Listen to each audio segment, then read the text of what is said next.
Olá, muito boa tarde a você, conectado conosco aqui no Notícias Agrícolas. Está no ar mais um boletim de mercado olhando para o comportamento dos preços lá na Bolsa de Chicago. O dia foi de preços em alta para a soja, mas foi aquela alta michuruca de 2 pontos, 3 pontos aí nos principais vencimentos. Nesse momento que existe é uma briga entre fundos e fundamentos e a gente precisa entender de que forma cada um desses lados tem atuado no mercado e mais do que isso, quem deve ganhar essa queda de braços. Para isso a gente conversou, ou melhor, vai conversar agora com o meu amigo Aaron Edward, direto lá dos Estados Unidos. O Aaron é consultor lá nos Estados Unidos, está de olho nessa questão aí da precificação da soja e, obviamente, vai trazer algumas dicas importantes aqui para a gente. Seja bem-vindo, viu, Aaron? Obrigado por nos ajudar a entender o mercado. Vamos começar com o dia de hoje. O que está acontecendo e por que essa queda de braços entre fundos e fundamentos é tão importante de ser entendida? Boa tarde. Pelo menos o dia foi verde, né? Um verde muito tímido, mas não caiu, né? Isso é uma notícia boa.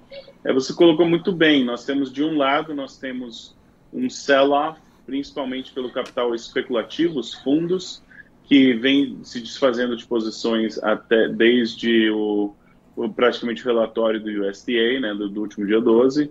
E do outro lado nós temos um cenário que tá chegando a safra norte-americana e muitas vezes tem realmente uma pressão de baixa nesse período, mas semana que vem já tem relatórios de estoques.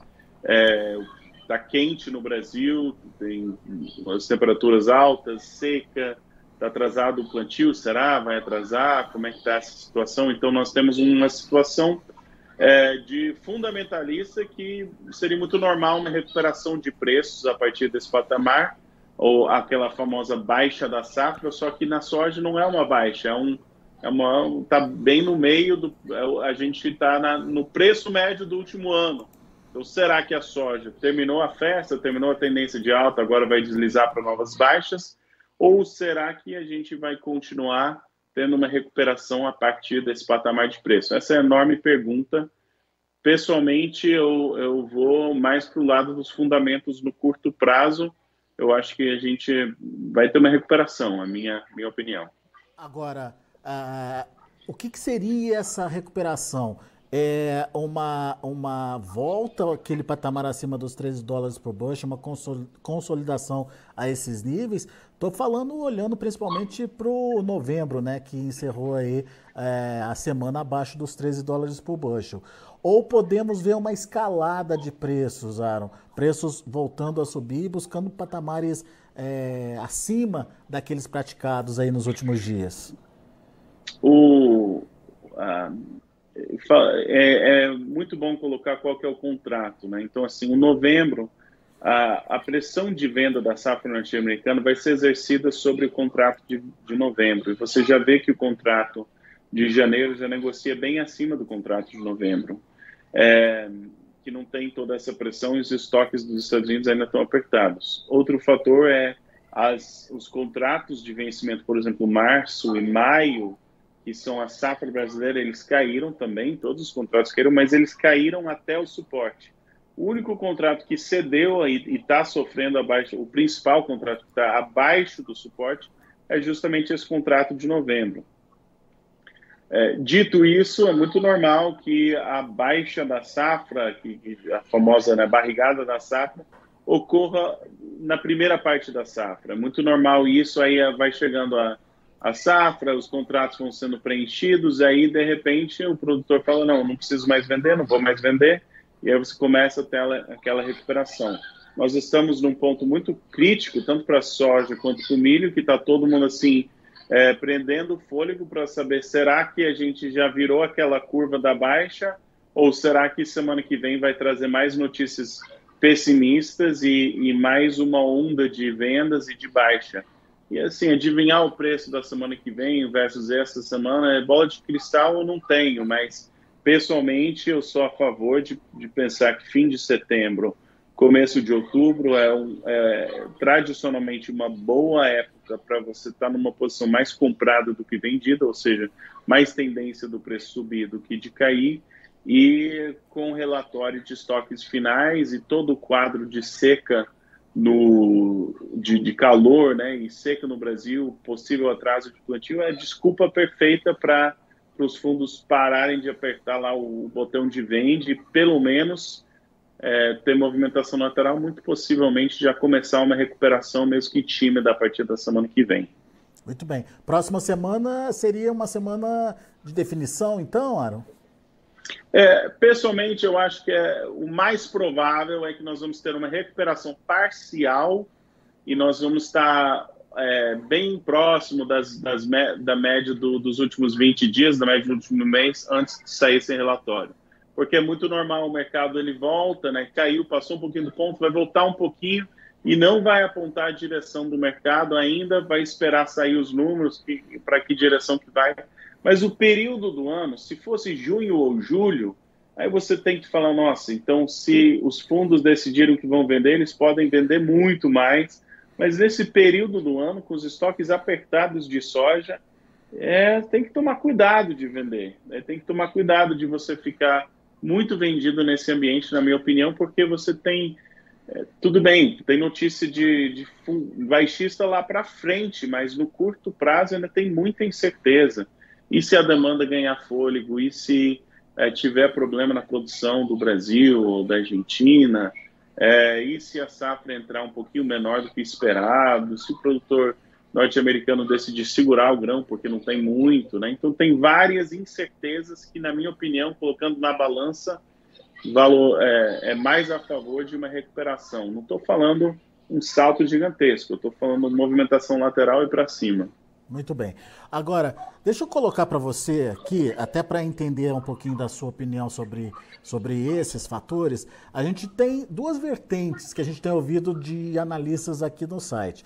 Os analistas que são um pouco mais pessimistas em relação a preços, que falam dessa chegada da safra americana, dessa barrigada aí dos preços, e que começando uma safra boa aqui no Brasil, a gente tem aí essa tendência de início de pressão negativa nos preços, podendo derrubar ainda mais as cotações já a partir de agora, já a partir desse final de ano. Agora, tem uma vertente que também acredita que o produtor americano não deve estar muito satisfeito com os atuais patamares de preços e que, ajudado aí pelo seguro americano, seguro de renda, ele pode adiar um pouquinho aí as suas vendas, tirando esse peso, né, da entrada concentrada da safra no mercado. O que você acredita? Como é que você está vendo aí? E qual que é a realidade dessas duas vertentes aí, Aaron? É uma excelente pergunta, é uma excelente colocação. Todo dia abre o mercado, tem uma lista de fatores altistas, tem uma lista de fatores baixistas. Então, não é questão de falar preto no branco, certo ou errado, né, assim ou assado, mas é ponderar os fatores de alta e os fatores de baixa.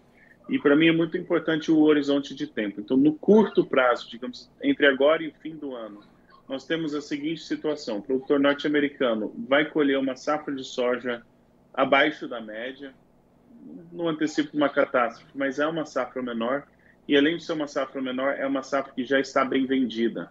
Então, 40%, 50% vendido, muitas dessas vendas próximo de, ou acima de $14. Então, o produtor norte-americano errou um pouquinho na comercialização do milho, não vendeu milho de $6, ou vendeu muito pouco, mas a soja, muitos até que acertaram a comercialização esse ano e venderam bastante. Então, não tem muita pressão de venda, na minha opinião, no curto prazo. Sempre tem uma pressãozinha do período da safra e a gente está vendo esse mercado em queda, está vendo isso, mas eu não acho que nós vamos ter muita pressão de venda no curto prazo na safra. Pessoalmente, não é a minha opinião. Agora, no longo prazo, sim, eu acho que para 2024 nós vamos estar trabalhando com um cenário de reabastecimento e muito provavelmente o quadro de estoques que nós estamos vivendo no milho hoje, nós vamos viver para a soja no meio ou segundo semestre de 2024. Então, eventualmente, sim, é um cenário baixista. mas no curto prazo eu ainda continuo mais otimista de que não vai ter essa pressão de venda toda, não vai ter essa barrigada toda. O que nós temos visto na queda é o fundo punindo o mercado ao sair, né? E será que vai continuar? Pode, obviamente pode, mas a minha opinião é que se a gente conseguir uma movimentação lateral um pouquinho para cima, é uma excelente notícia, muito provável. Eu acho que o contrato, pelo menos o contrato de janeiro, ou esses contratos de vencimento mais próximo, antes de chegar à safra brasileira, ainda tem chance de um pouco de fôlego na soja, até não garantir que vai estar ok o quadro de oferta de 2024. Hoje é projetado que esteja ok, mas será que não vai ter algum risco climático, alguma notícia favorável de exportação, alguma notícia de que a produtividade é um pouco menor do que esperado nos Estados Unidos? Então não precisa de muita notícia, na minha opinião, para a gente preocupar um pouquinho os especuladores e fazer o comprador falar, não, vou aproveitar e garantir o inventário que eu preciso, pelo menos para chegar na safra brasileira. Essa casa dos $13 ali, então, estaria bem precificada.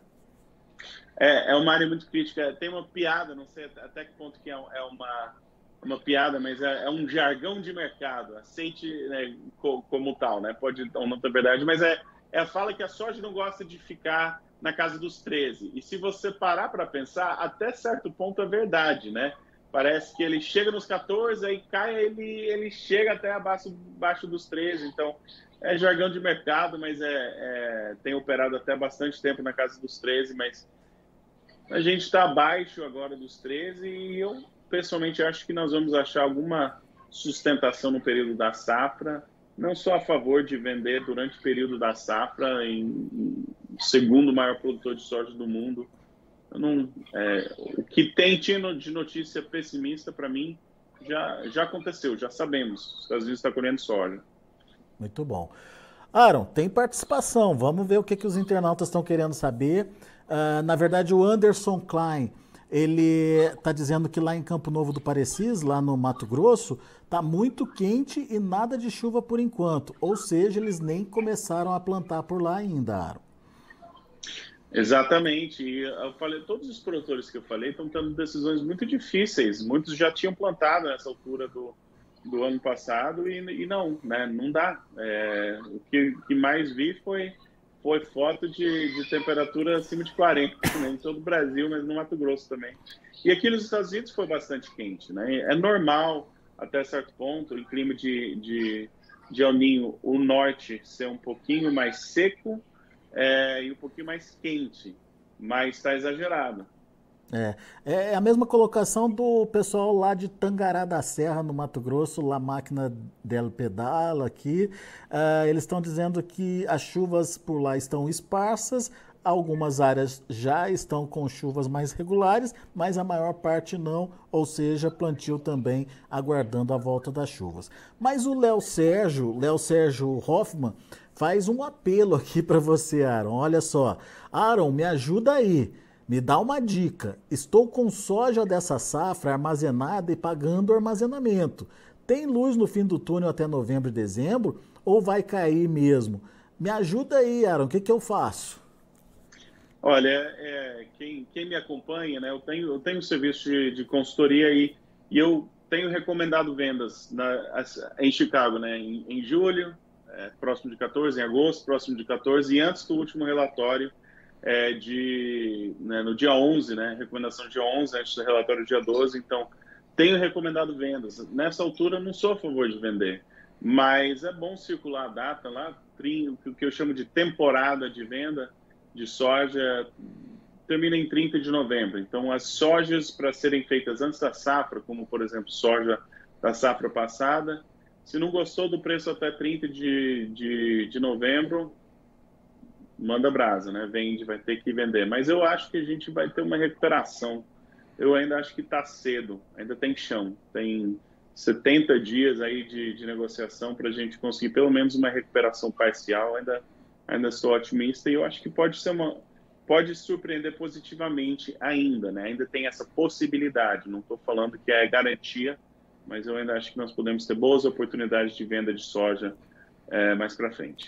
Até porque no caso dele aqui ele está pagando o armazenamento, né? E se essa soja estocada que tem o seu custo aí para levar para frente começar a ficar muito caro também, daí ele tem que ver essa Não conta justifica. também, né? Pois é. Não vende soja de safra velha, de soja disponível, como de soja de safra nova, né?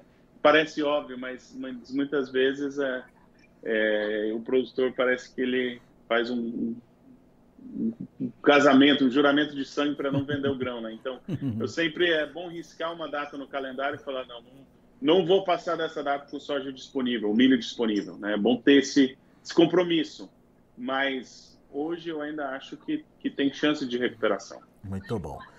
Tá aí então, Léo, obrigado aí pela participação, obrigado a todos que mandaram aí as suas participações aqui pra gente.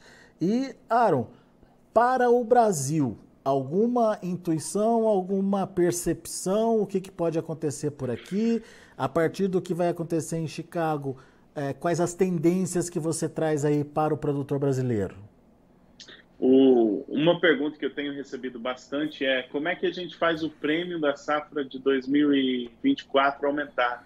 Mas isso vai ser uma das coisas mais difíceis, né? Então, sempre defendo que você tem que ter o teu plano pré-safra das vendas que você vai fazer antes de colher e o teu plano pós-safra da venda de grão que você vai vender depois da safra, porque você quer minimizar as vendas que você precisa fazer no período da safra. Para a maioria das fazendas é difícil trazer esse número para o zero, mas você quer esse número o mais próximo do zero possível das vendas que você faz durante o período da safra. Então, se você já comprometeu grande parte da tua soja, então talvez não tenha muitas vendas para fazer até depois da safra, mas se você ainda tem muito grão para vender, você tem que ter um plano de como você vai estar fazendo essas vendas, né, em oportunidade de recuperação, não necessariamente hoje, mas tem que aproveitar quando o mercado dá oportunidades para ir fazendo essas vendas.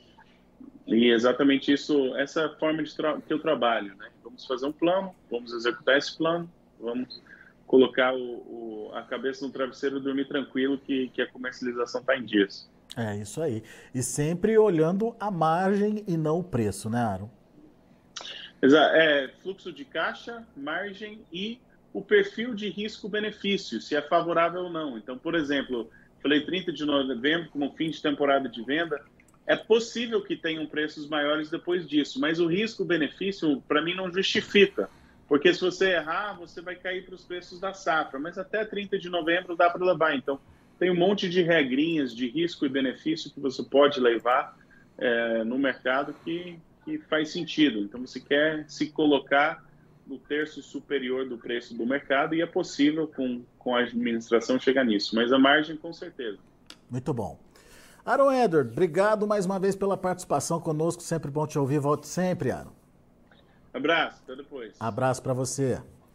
Tá aí as informações do Aaron e essa briga do mercado entre fundos e fundamentos.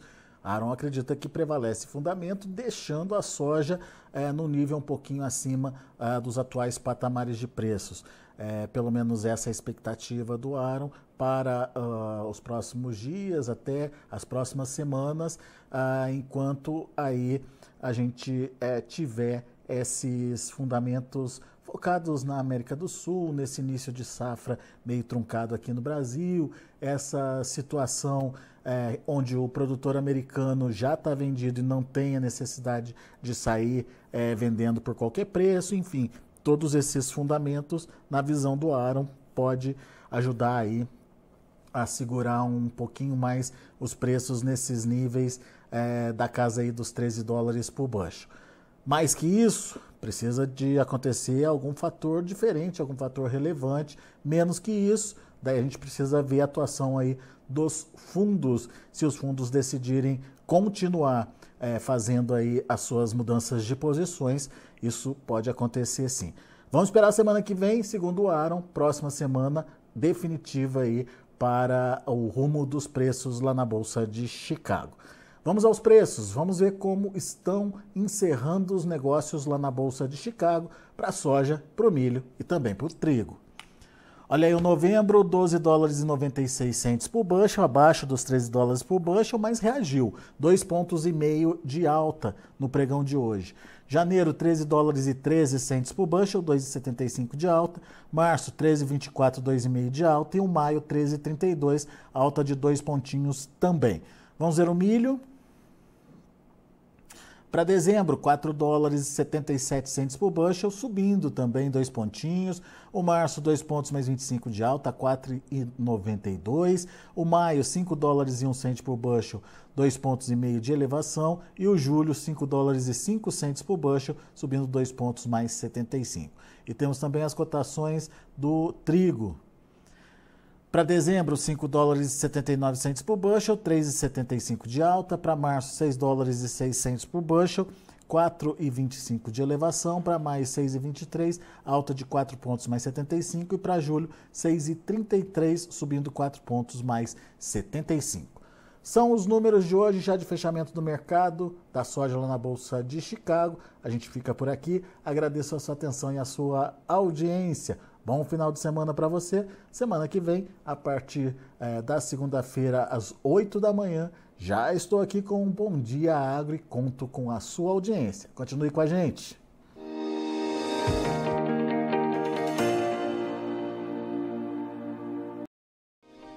Se inscreva em nossas mídias sociais. No Facebook, Notícias Agrícolas. No Instagram, @Notícias Agrícolas. E em nosso Twitter, @Norteagri. E para não perder nenhum vídeo, não se esqueça de nos acompanhar no YouTube e na Twitch, Notícias Agrícolas Oficial.